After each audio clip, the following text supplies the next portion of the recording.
cumplidísimo, parece inglés, pero sucede que no es inglés por lo puntual, sino Made in Ecuador. Es Ramiro Noriega, el ministro, nos dijo, en 2 minutos estoy, y en verdad menos de 2 minutos ya estaba aquí con nosotros sentado. Ramiro Noriega, ministro de Cultura. Gusto, caballero, tenerlo de nuevo por acá. Ramiro, para mí es un honor estar aquí, estar con tu público, contigo en este espacio de esta radio que es un espacio de libertad, afortunado, de pensamiento, de debate. Gracias, maestro. Novedades de la Ley de Cultura. Hace algunos días estuvieron aquí algunos representantes de distintos sectores, de los cineastas, del sur de la ciudad, de organizaciones sociales, planteando sus esperanzas. Y sí que las tienen. Pero muchos oyentes han planteado un poco más. Dicen, queremos saber más desde otras esferas. No dijeron exactamente desde las más altas, pero yo tuve la suerte de que usted me aceptara la invitación. Desde otras esferas sobre la Ley de Cultura. A ellos les pregunté, a estos amigos, les dije, juguemos a ser, o jueguen ustedes, a ser profetas. Se aprueba la Ley de Cultura. ¿Cómo es nuestro país en 10 años, en términos culturales? Y no quisieron imitar mucho a Nostradamus, se quedaron así chapaleando un poco, pero a usted le repetimos la pregunta. Así que venga, empecemos por eso. Juegue a ser un poco Nostradamus con la aprobación de la Ley de Cultura, Ramiro Noriega. Lo primero que sucedería en esa bellísima ilusión, que sucedería a partir del tener una nueva ley de cultura, una ley orgánica de culturas, como la llamaron en la comisión en la asamblea, una ley a favor de las interculturalidades, sería el primer efecto, Ramiro, sería en un plazo de tiempo como el que tú mencionas, es que aparecería la Amazonía cultural. Ese es el primer efecto visual. La Amazonía cultural. La Amazonía cultural, porque la Amazonía cultural, la Amazonía de los pueblos, la Amazonía de esta fervorosa voluntad de diversidades que es de ella, aparecería porque ha sido escondida en esta vieja institucionalidad, en esta estructura absurda que hemos cultivado en el país. La Amazonía de los pueblos, la Amazonía de los pueblos no contactados, ha sido totalmente descuidada. Y por eso la perdimos también.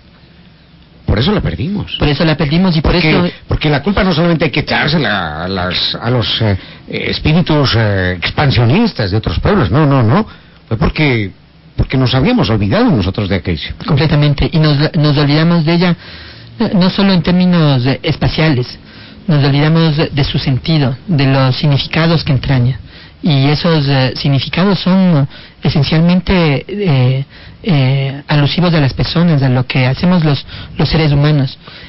Para el Ecuador, la Amazonía cultural, como lo fue en un momento la Amazonía como elemento del desarrollo económico, sigue siendo un mito. Ajá. Sigue siendo un mito, y por lo tanto tratado de manera vaga, oblicua, de manera absurda.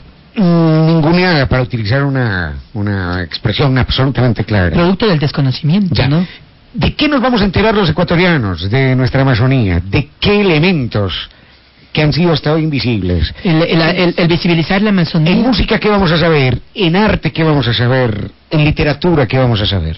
Lo primero que sucede es que nos vamos a dar cuenta que hay algo más que el patrimonio material, que hay algo más en la cultura, en las culturas, en las experiencias culturales, que está más allá de lo material, y que es la experiencia vital de las personas, lo que la UNESCO llama de una manera un poco tecnocrática los patrimonios inmateriales. Ajá. Nos vamos a enterar, por ejemplo, que existen tradiciones seculares que han poblado esos territorios, esas almas.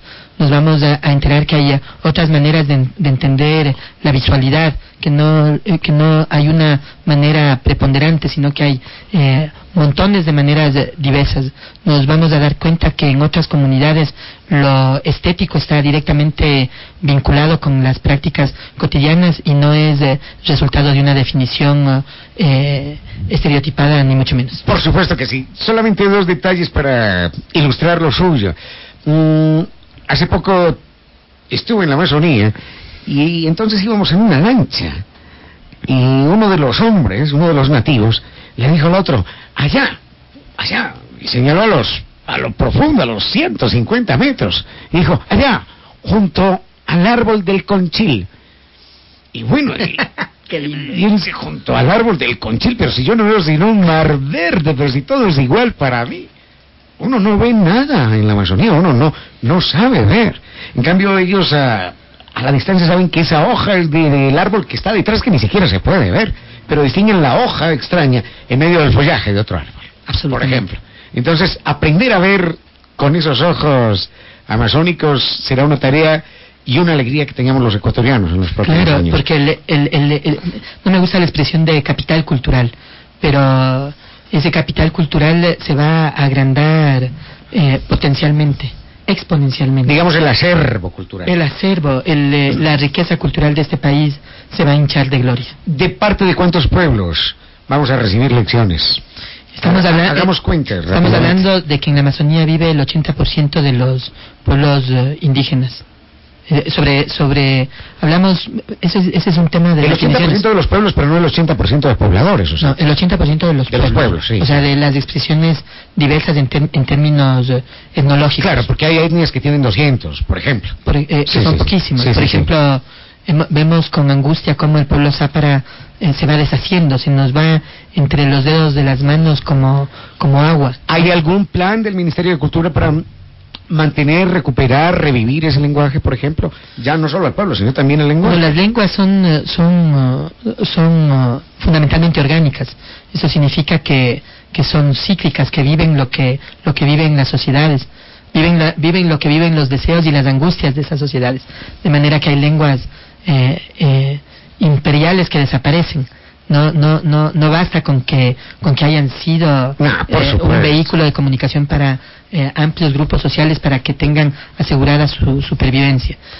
No se diga en casos de lenguas endémicas como estas lenguas ancestrales del Zápara, por ejemplo. Uh-huh. En el lado ecuatoriano quedan menos de 5, probablemente 4 personas que conocen el Zápara. Es algo impresionante. Se nos fue. La UNESCO tiene varias campañas en distintos lugares del mundo intentando salvar lenguas que hablan 2 personas, que hablan 3 personas. ¿No se podrían tocar las puertas de la UNESCO para una campaña que permitiera mantener el Zápara? Hay unos estudios de etnolingüística que se han hecho en el país. Carlos Andrade, este compañero lingüista, lo recuerdo de hace muchos años, se ganó un premio de periodismo con un reportaje sobre los záparas, un premio que lo ofreció, creo que el Comercio, si no me equivoco, uh-huh, hace algunos años.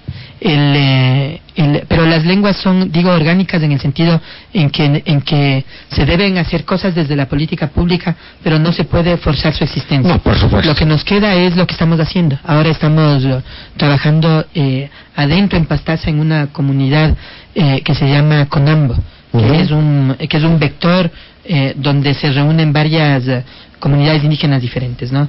Ahí están achuars, ahí están shuars, ahí están záparas, ahí están quichuas amazónicos. Ahí viven los últimos herederos záparas, ya no hablan zápara, pero hablan quichua ahora, ¿no? O hablan shuar. Pero ahí viven, ellos son, no sé si esto es correcto decir, pero son záparas de sangre, ¿no? Claro. Záparas probablemente ya no de tradición, pero de sangre sí. Sí, o sea, vienen de esa línea familiar. De esa estirpe. De esa estirpe.